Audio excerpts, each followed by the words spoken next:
Hello student, good morning. कैसे हैं आप? तो आज हम 12th एग्रीकल्चर बायोलॉजी और चैप्टर नंबर 2 की बात करेंगे। देखिए, अपना चैप्टर नंबर 2 है जैव प्रौद्योगिकी, परिभाषा और इसका संक्षिप्त इतिहास, जैव प्रौद्योगिकी का महत्व और उत्तक संवर्धन। ये सारी चीजें हम इसमें डिटेल से पढ़ने वाले हैं। तो हम सबसे पहले स्टूडेंट्स बात करते हैं जैव प्रौद्योगिकी।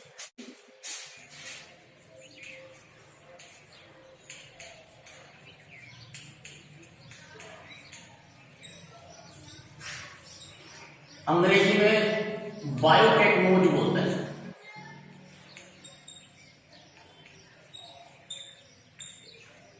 जैव प्रौद्योगिकी को अंग्रेजी में बायोटेक्नोलॉजी कहते हैं। ये दो शब्दों से मिलकर बना है, बायो और टेक्नोलॉजी। बायो बायोलॉजी और टेक्नोलॉजी है।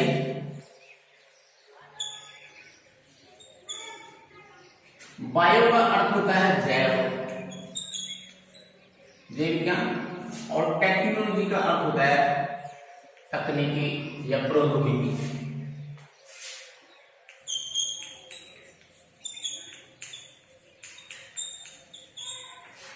जैव प्रौद्योगिकी, ठीक है। और इन दोनों से मिलकर बना है ये जैव प्रौद्योगिकी।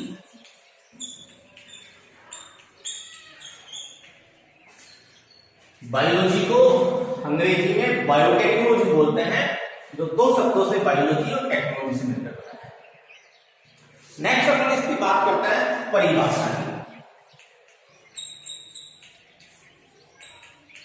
बायोटेक्नोलॉजी की परिभाषा पढ़ते हैं। देखिए, जैव प्रौद्योगिकी में विज्ञान एवं आनुवांशिकी अभियांत्रिकी के सिद्धांतों का उपयोग करके जैविक कारकों की सहायता से मानव के लिए उपयोगी उत्पादों का उत्पादन किया जाता है। किस किस का उपयोग करके? विज्ञान और आनुवांशिकी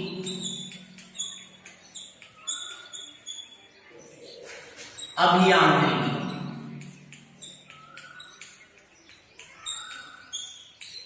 जेनेटिक इंजीनियरिंग, विज्ञान और आनुवांशिकी अभियांत्रिकी के सिद्धांतों का उपयोग करके जैविक कारक इसमें हो सकते हैं सूक्ष्म जीव।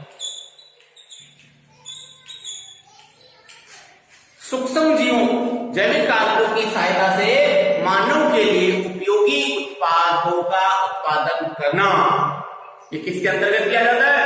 जैव प्रौद्योगिकी।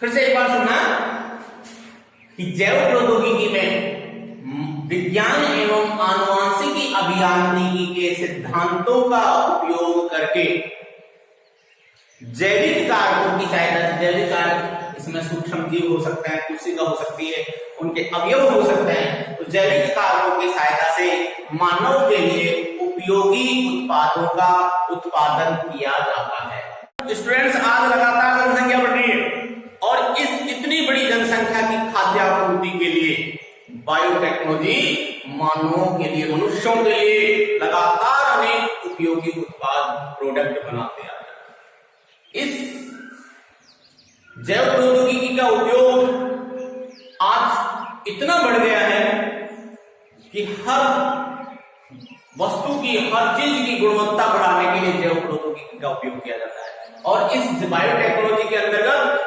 उसकी गुणवत्ता बढ़ाने के लिए इसका उपयोग किया जाता है आनुवांशिकी अभियांत्रिकी का उपयोग किया जाता है। आनुवांशिकी अभियांत्रिकी के सिद्धांतों का उपयोग किया जाता है। और आनुवांशिक अभियांत्रिकी क्या है? जीवों या पादपों की आनुवांशिकता में पर्याप्त गुणवत्ता का सुधार करना आनुवांशिक अभियांत्रिकी होती है। सुना देखो एक बार, जीवों या पादपों की आनुवांशिकता में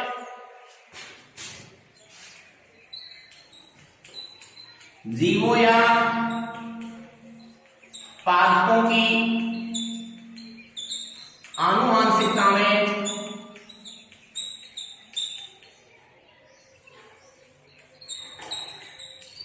सुधार करके, आनुवांशिकता में पर्याप्त सुधार करना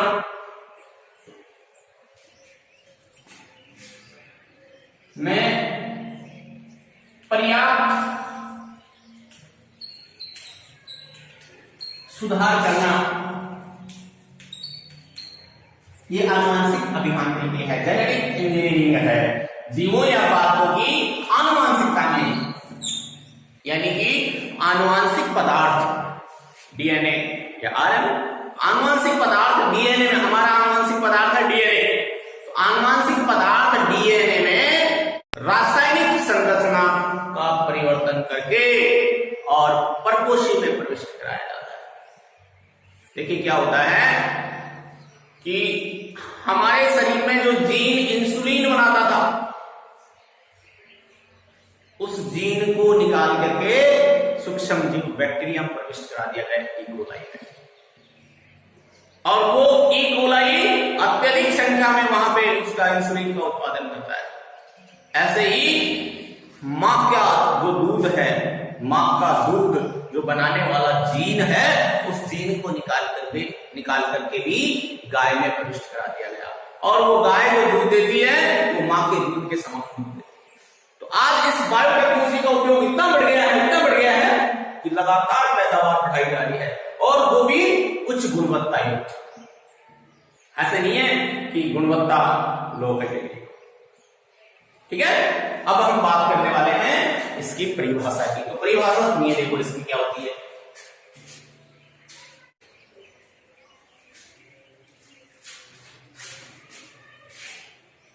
परिभाषा सुनना पहले एक बार। जैविक कारकों जैसे सूक्ष्म जीवों, अभी मैं बता रहा था, जैविक कारकों जैसे सूक्ष्म जीवों, कोशिकाओं एवं उनके अवयवों के नियंत्रित उपयोग से मानव के लिए उपयोगी उत्पादों के उत्पादन को जैव प्रौद्योगिकी कहते हैं। सुनना देखो, जैविक कारकों जैसे सूक्ष्म जीवों,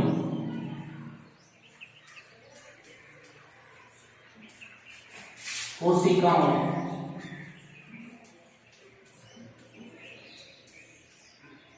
और उनके अवयवों का नियंत्रित उपयोग करके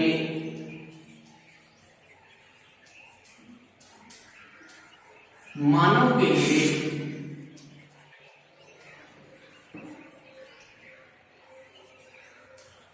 उपयोगी उत्पादों के उत्पादन को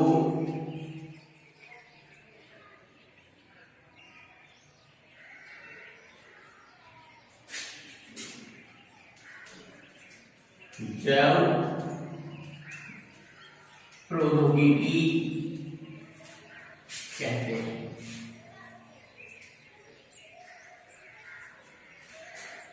जैविक कारकों, देखो इस बायोटेक्नोलॉजी में सूक्ष्म जीवों का उपयोग किया जाता है, जैविक कारकों का उपयोग किया जाता है, और जैविक कारकों का नियंत्रित उपयोग करके और उनसे मानव के लिए उपयोगी उत्पाद बनाया जाता है। और ये जैविक कारकों जैसे सूक्ष्म जीवों, कोशिकाओं और उनके अवयवों का नियंत्रित उपयोग करके मानव के लिए उपयोगी उत्पाद बनाने की इस क्रिया को कहते हैं जैव प्रौद्योगिकी। तो समझ में आए? तो नेक्स्ट अपन बात करते हैं, इसी की डेफिनेशन हो रहा है, सुनना हो जाए। पात्रे संवर्धन, कौन सा संवर्धन? पात्रे संवर्धन। देखो पात्रे एक तो होता है इन विट्रो जिसको बोलते हैं पात्रे, एक होता है इन विवो, वो होता है जीवे, जीव शरीर के अंदर, और एक होता है पात्र में। तो अपन बात कर रहे हैं पात्रे संवर्धन की। जैसे हम बात करेंगे ऊतक संवर्धन, आपने सुना होगा। तो पात्रे संवर्धन द्वारा पराजीवी जंतु एवं पादप कोशिकाओं से उत्पाद प्राप्त करने की प्रक्रिया को जैव प्रौद्योगिकी कहते हैं। पात्रे संवर्धन द्वारा, सुनना इसको, पात्रे संवर्धन द्वारा परजीवी जंतु एवं पादप कोशिकाओं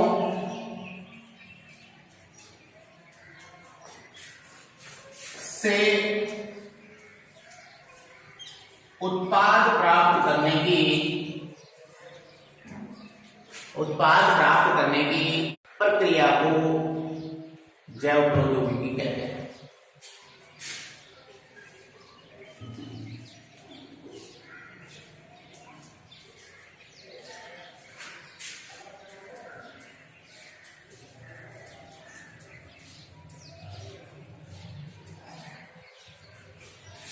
सुनना एक बार, पात्रे संवर्धन, पात्र में संवर्धन करके पारजीनी जंतु।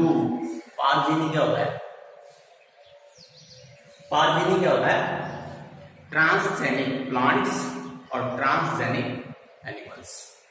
ट्रांसजेनिक शब्द से आपको समझ में आया होगा कि वांछित जीन को निकाल करके, देखो किसी एक जीव से वांछित जीन को निकाल करके और दूसरे जीव में प्रविष्ट करा दिया जाए और उसकी अभिव्यक्ति, उसकी पुनरावृत्ति उस जीव में होती है, तो उस जीव को क्या कहेंगे? जिसमें जीन अपन ने ट्रांसफर किया था वो कहलाता है ट्रांसजेनिक, क्योंकि उसमें जो जीन प्रविष्ट करवाए थे उसके लक्षण भी उसमें समाहित हो जाते हैं, इसलिए उसको कहते हैं ट्रांसजेनिक जंतु।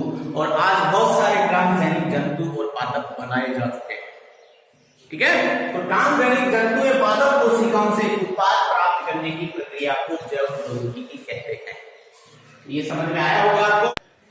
तो आप इनको एक बार रिवाइज करें, फिर अपन पढ़ते हैं जैव प्रौद्योगिकी का संक्षिप्त इतिहास।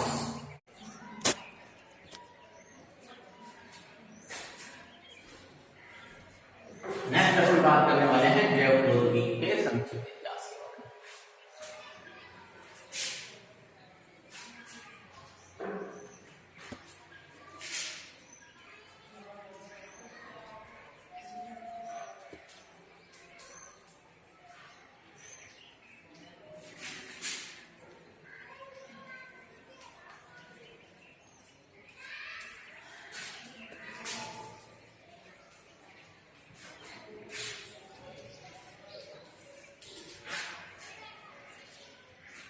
जैव प्रौद्योगिकी का संक्षिप्त इतिहास। स्टूडेंट्स, प्राचीन काल से ही मनुष्य द्वारा इन सूक्ष्म जीवों का उपयोग किया जाता रहा। जैसे दही जमाने में सिरका, शराब, ये सब बनाने में सूक्ष्म जीवों का उपयोग प्राचीन काल से किया जाता आ रहा है। लेकिन वर्तमान समय में, इस समय आज की बात करें, वर्तमान समय में आनुवांशिक अभियांत्रिकी के कारण इसका महत्व और अधिक बढ़ गया है। ये किसके कारण बढ़ा? अभी मैंने बताया था आनुवांशिक अभियांत्रिकी। पहले ये टेक्नोलॉजी नहीं थी अपने पास कि किसी एक वांछित जीन को, किसी एक जीव से वांछित जीन को निकाल करके और दूसरे जीव में प्रविष्ट कराया जाए, दूसरे प्रपोषी में प्रविष्ट कराया जाए, ऐसी कोई टेक्नोलॉजी नहीं थी। लेकिन आज इस आधुनिक समय में, इस वर्तमान समय में आनुवांशिक अभियांत्रिकी के कारण इस जैव प्रौद्योगिकी का महत्व और अधिक बढ़ गया है। आनुवांशिक अभियांत्रिकी द्वारा देखो किसी भी जीव से वांछित जीन को निकाल करके किसी अन्य जीव में स्थानांतरित किया जा सकता है और जहां यह जीन अभिव्यक्ति करके उपयोगी उत्पाद बनाती है।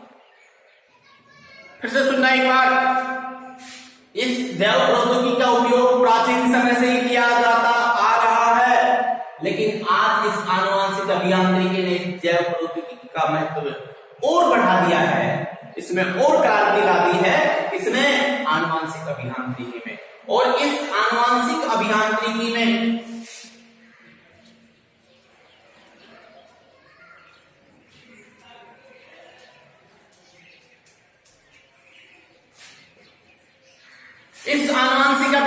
में क्या किया जाता है? किसी एक जीव से वांछित जीव को निकालकर और दूसरे जीव में प्रविष्ट करा दिया जाता है, स्थानांतरित कर दिया जाता है, और जहां यह जीन अभिव्यक्ति करके उपयोगी उत्पादों का उत्पादन करती है। आज ऐसे प्रोडक्ट बनाए जा रहे हैं। अतः हम कह सकते हैं कि सूक्ष्म जीवों की प्राकृतिक क्षमताओं का उपयोग करके तैयार की गई तकनीक को प्राचीन काल में जैव प्रौद्योगिकी के रूप में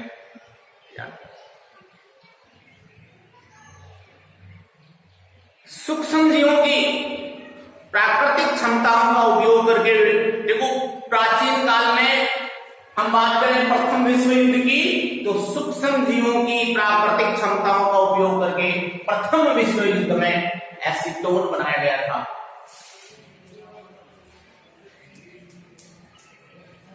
ब्यूटेनॉल बनाया गया था।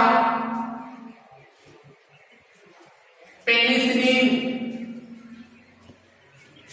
ये पेनिसिलिन जो है ये प्रथम प्रतिजैविक पदार्थ है, एंटीबायोटिक पदार्थ है। और सिट्रिक अम्ल बनाया गया है।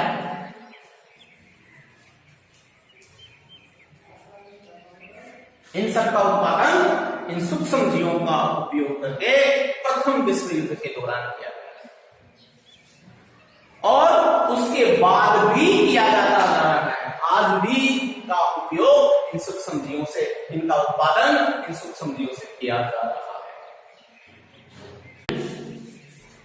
नेक्स्ट अपन बात करते हैं इसमें पुनर्योगज डीएनए। ये क्या होता है पुनर्योगज डीएनए?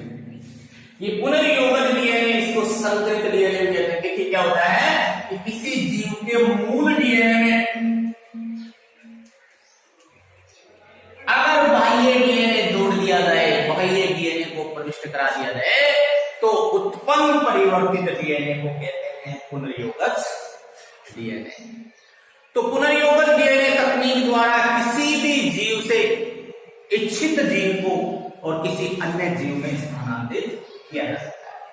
किसी भी डीएनए के खंड को लेकर के या किसी भी जीन को पृथक करके, वांछित जीन को पृथक करके और किसी भी जीव में पुनरावृत्ति के लिए, अभिव्यक्ति के लिए और उपयोगी उत्पादों के उत्पादन के लिए किसी भी जीव में प्रविष्ट कराया जा सकता है।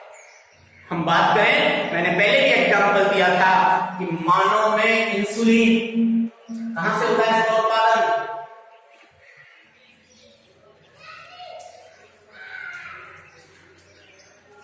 इंसुलिन को कोडित करने वाले जीन को, इंसुलिन देखो, मानव में इंसुलिन उत्पादन को कोडित करने वाले जीन को किसमें प्रविष्ट करा दिया? ई कोलाई में। ये ई कोलाई क्या है? एक बैक्टीरिया है। देखो मानव में जो जीन इंसुलिन का उत्पादन करता है, उस जीन को पृथक करके और ई कोलाई सूक्ष्म जीव में प्रविष्ट करा दिया और आज इसका अत्यधिक मात्रा में इस ई कोलाई द्वारा उत्पादन किया जा रहा है। और इस इंसुलिन का उपयोग किसमें किया जाता है? मधुमेह,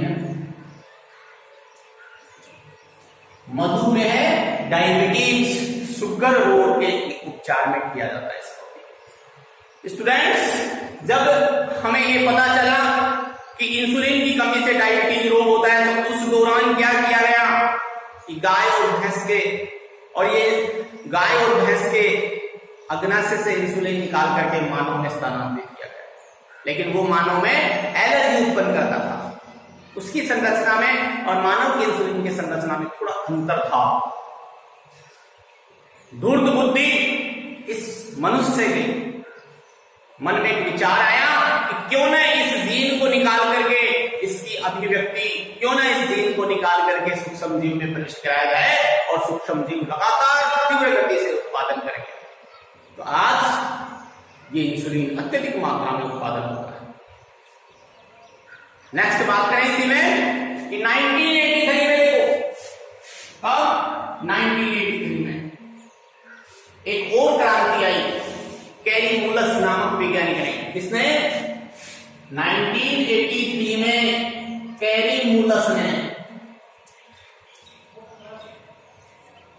पीसीआर टेक्नोलॉजी विकसित की। पीसीआर क्या होता है? पॉलीमरेज श्रृंखला अभिक्रिया। पीसीआर, पॉलीमरेज श्रृंखला अभिक्रिया, पॉलीमरेज चैन रिएक्शन। और इसके तकनीक क्या है कि इसके द्वारा किसी एक जीन को किसी बहुत कम समय में, कुछ ही घंटों में इसकी करोड़ों प्रतियां तैयार की जा सकती है। किसी एक डीएनए खंड या जीन की कुछ घंटों में, कुछ ही समय में करोड़ों प्रतियां तैयार की जा सकती हैं। इससे आणविक विज्ञान में, आणविक विज्ञान के क्षेत्र में और करा दिया। 1972 में पोलबर्ग ने, किसने? पोलबर्ग ने 1972 में, इससे पहले की बात हुई। और 1972 में और 1972 में पोलबर्ग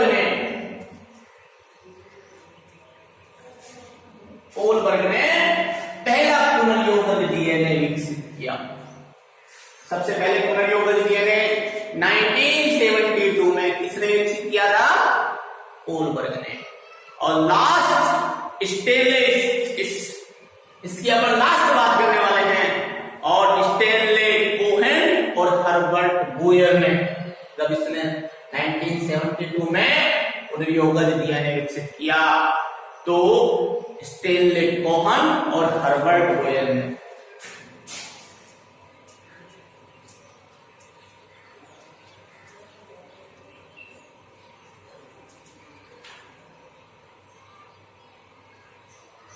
हर्बर्ट बोयर ने 1983 में पहला पुनर्योगज डीएनए जीव बनाया। तो स्टूडेंट्स, ये हमने सब पढ़ा, ये था इसका इतिहास। और आज ये बायोटेक्नोलॉजी अपने चरम सीमा पर है। आज तरह तरह के प्रोडक्ट उत्पन्न किए जा रहे हैं, और इन प्रोडक्ट को एक जीव से दूसरे जीव में रूपांतरित करके, एक जीन को दूसरे जीन में रूपांतरित करके इनका उत्पादन, प्रोडक्ट बढ़ाया जा रहा है। ये तो आज इतना ही पढ़ेंगे। Have a